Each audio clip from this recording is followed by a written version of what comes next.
So far we have seen that the respiratory chain could be thought of as a miniature electric device that is powered by the number of oxidative and reductive chemical reactions that in turn enable the flow of electrons through the respiratory chains that in turn convert it to the work which is used to power the proton pumps that pump protons across the inner mitochondrial membrane. However, the question remains is how the these redox chemical reactions are converted to the electric flow and how this electric flow generates the work. And thirdly, what is the chemical logics of how the electrons are get transferred through the respiratory chain. Why, for example, electrons start on complex 1 and complex 2 and end up on ubiquinone and then on complex 3, and why not, for example, they start on complex 1, then go to complex 3 and then to ubiquinone, etc. And to understand this, we need to look at the basic chemistry behind the electron flux through the respiratory chain. And we can look at discuss it on the example of the one of the stages of electron flux, the electron flux through the complex 1, where reduction of NADH in one end is coupled to, oxidation of NADH in one end is coupled to reduction of ubiquinone on the other end that empowers the complex 1 proton pumps. Altogether, the chemical reaction which occurs at this step is that ubiquinone picks up one proton from environment and NADH and get reduced to ubiquinol, reduced form of ubiquinone, and concomitantly oxidizes the NADH to NAD+. And this is a kind of chemical reaction that is characterized by the free energy change and releases free energy, because the NADH is highly reducing compound, and ubiquinone is much more susceptible to reduction than NAD+. So this way this reaction will go in the right direction. So how nature uses harness this free energy change produced by this reaction to generate electron flux, and the answer is that it separates two processes, the oxidation of an NAD and reduction of ubiquinone spatially, in a way that one occurs at the tip of complex 1 and another at its junction region between the membrane and the matrix part. Being spatially separated, these reactions are coupled by something which is similar to electric wiring, a set of electron carriers that can transfer electrons from one end to the other. At the tip, the NADH donates to electrons that are getting transferred through this wiring, and then I get used at the this junction part of complex 1 to reduce ubiquinone picking up concomitantly 2 protons from the environment. And this spatial separation between these two half reactions is something which generates power of that physically transfers the electrons, which is referred to as electromotive force. And this electromotive force is not much different than the electromotive force in an electric battery, which generates the current, and this current can do useful work. And in the case of complex one, it is used to induce the conformational changes that make the proton pumps working. And lastly, the question is how one could measure the magnitude of this electromotive force and to understand how much free energy is released and how much the free energy could be used then to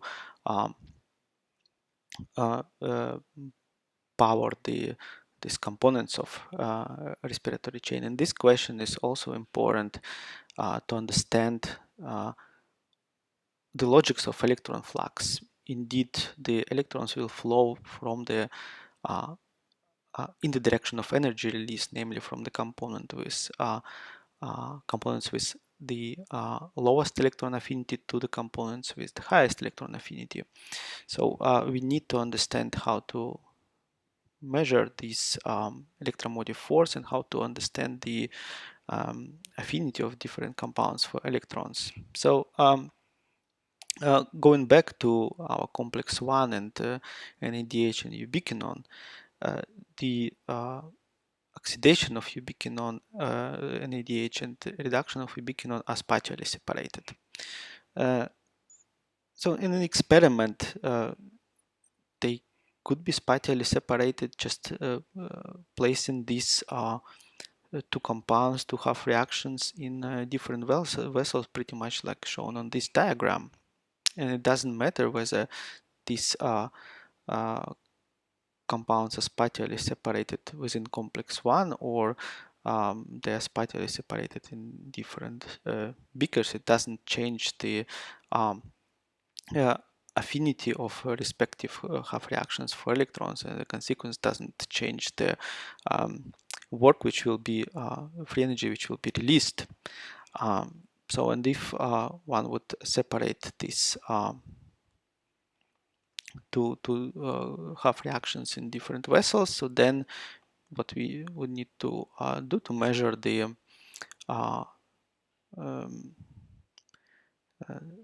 free energy, the electromotive force, is to connect this by electric wiring, which would be similar to electric wiring in, let's say, complex one.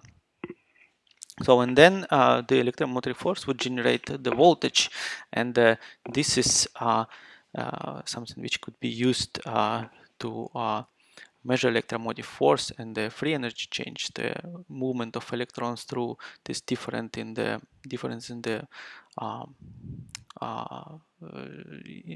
voltage gradient will at the end generate the force, which will be equivalent to the free energy release in these chemical reactions. So now the question is this way, we can estimate, evaluate the free energy change which is available for each of these specific reactions. And then again, last question which we need to understand, what is the order of events? And the order of events obviously is dictated by as we mentioned before, by the gradient of affinity. So the electrons will flow from something with low affinity to something with highest affinity. So, and to measure the in standardized way the affinity of different redox compounds for electrons, they are measured against some standard condition standard reference, which is experimentally is defined as a pair of hydrogen and 1 molar protons, which are respectively present in hydrogen at 1 atmospheric pressure and protons in a concentration of 1 molar. And each redox compound of interest is measured against this standard one in a similar settings where the standard and the compound to be measured are separate in different vessels, then connected by galvanometer to measure the voltage. And the voltage measured is something which is referred to as standard reduction potential, which is equivalent to the standard free energy release against some kind of standard conditions. So the affinity of two electrons of certain redox pair will be the higher is the standard reduction potential. And if you would measure standard reduction potential for every electron carrier within the transport chain, we could arrange them from highest to lowest, and this way deduce the gradient of affinity and the way the electrons would flow through the chain. So, and this is the table actually that summarizes standard reduction potentials for different electron carriers, where we could see that NADH, for example, would have very low standard reduction potential, while oxygen will have the highest standard reduction potential. So, and then by arranging the different electron carriers in the order of increase in reduction potential, we could get some idea of the way how electrons are transferred between the components of the electron transport chain. This way, we could deduce that within respiratory chain, electrons will flow, for example, from NADH, then to ubiquinone with somewhat higher reduction potential, then to cytochrome B, cytochrome C1, which have even higher reduction potential, cytochrome C, A3, and end up on oxygen. However, this is an estimate, and it before projecting to faithfully projecting to a real context of respiratory chain, we